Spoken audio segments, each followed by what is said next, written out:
Hey guys, what's going on? My name is Alexandru and today we're gonna take a look at the new Sony A7S3.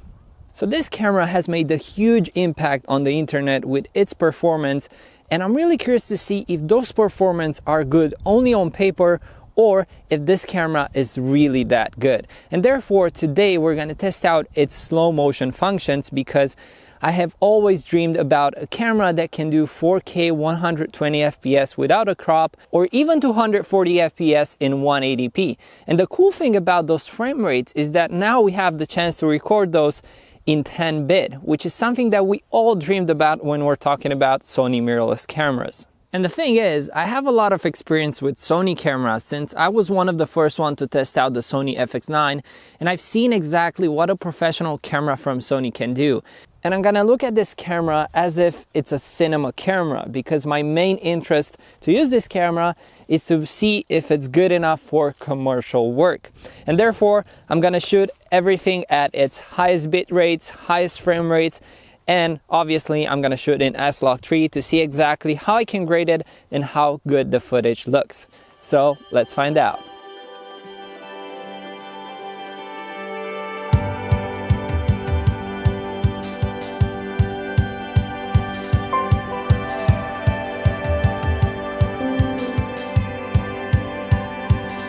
There's a light from a million suns burning through your blood. Feel the rivers run, a window to the hope and wildest truth. It's all for you.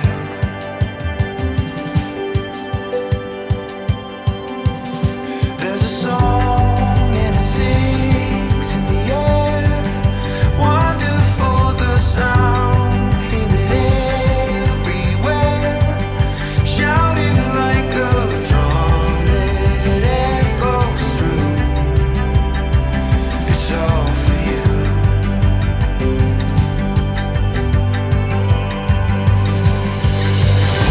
gotta open up your eyes, you gotta open up and take a breath and let the light out. Let it take your heart away. You gotta open up your eyes, you gotta open up and take a breath and let the light out. Let it take your heart away.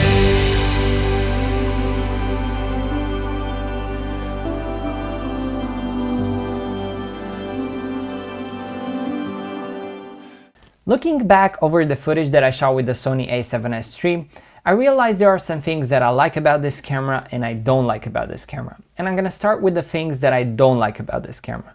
And number one is the codec. And you might wonder why I don't like the codec of the Sony A7S3. Well, because I was expecting Sony to put XAVC codec inside the body of the Sony A7S3, and mainly because I had a lot of great experience with that codec. I have that codec on my Sony FX9 and Sony FS7 Mark II, which are amazing and they work flawlessly on my iMac. And now they introduce an H.265 and an H.264 10-bit codec, which is something that I haven't heard of until now. Usually when I think about 10-bit codec, I think about H.265 compression, but appears that H.264 compression is able to have 10-bit information inside it. So I was a little bit shocked when I saw that. I thought I have screwed the settings or things like that, but it appears that Sony has made a way to have H.264 10-bit 422 compression. Well, with this codec, it's a different story, because I think this codec is not so well optimized yet for softwares like DaVinci Resolve and all that, because I had some laggy footage and I had some shots where it kind of got frustrating because I had dropped frames and all that, and it wasn't such a great experience in editing and color grading this footage. Number two is I think the S-Log3 is a little bit too noisy when you shoot in 24 FPS.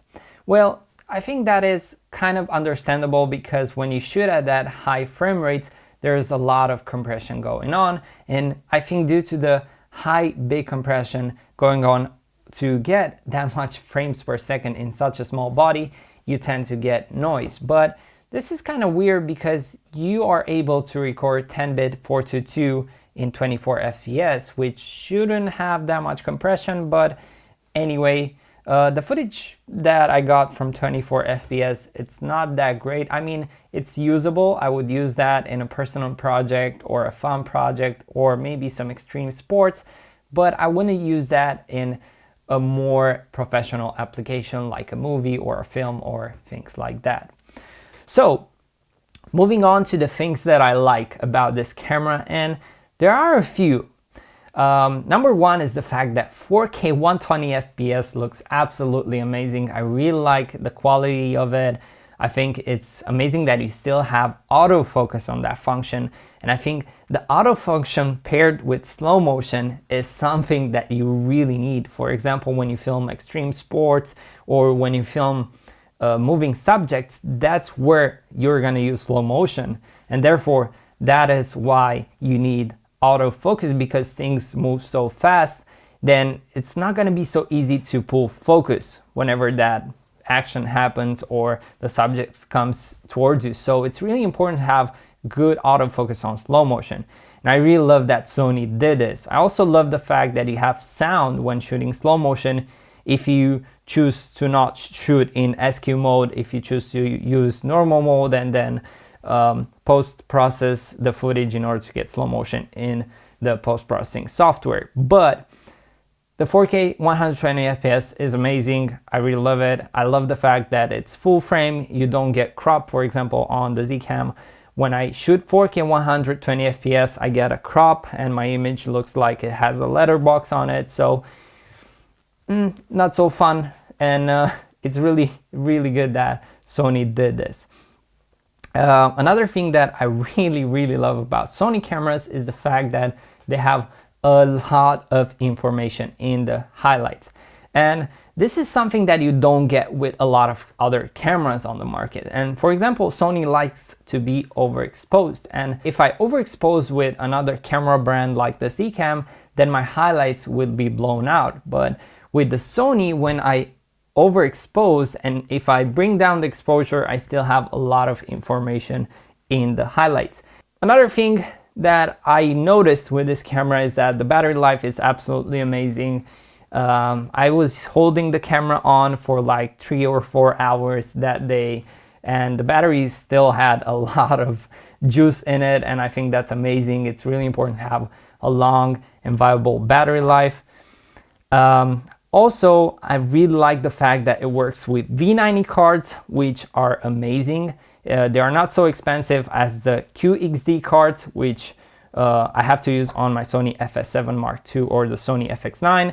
And also, you can probably find those cards much easily than the QXD cards. So that's an instant bonus. Also, I use the V90 cards to shoot everything, and I shot at its highest resolution and compression, so I didn't have any drop frames or other things like that. And I think this was everything I have planned to tell you about this camera. Also, we did a low light test with it, and that test I'm gonna post it in the following videos. So if you want to see it, please subscribe to my YouTube channel, and let's connect on Instagram and all that. And I'm gonna leave the links in the description down below. And if you enjoyed this video, please leave me a comment on what you thought about it. And until next time, don't forget to subscribe, leave me a comment, and let's create and have some fun. Peace.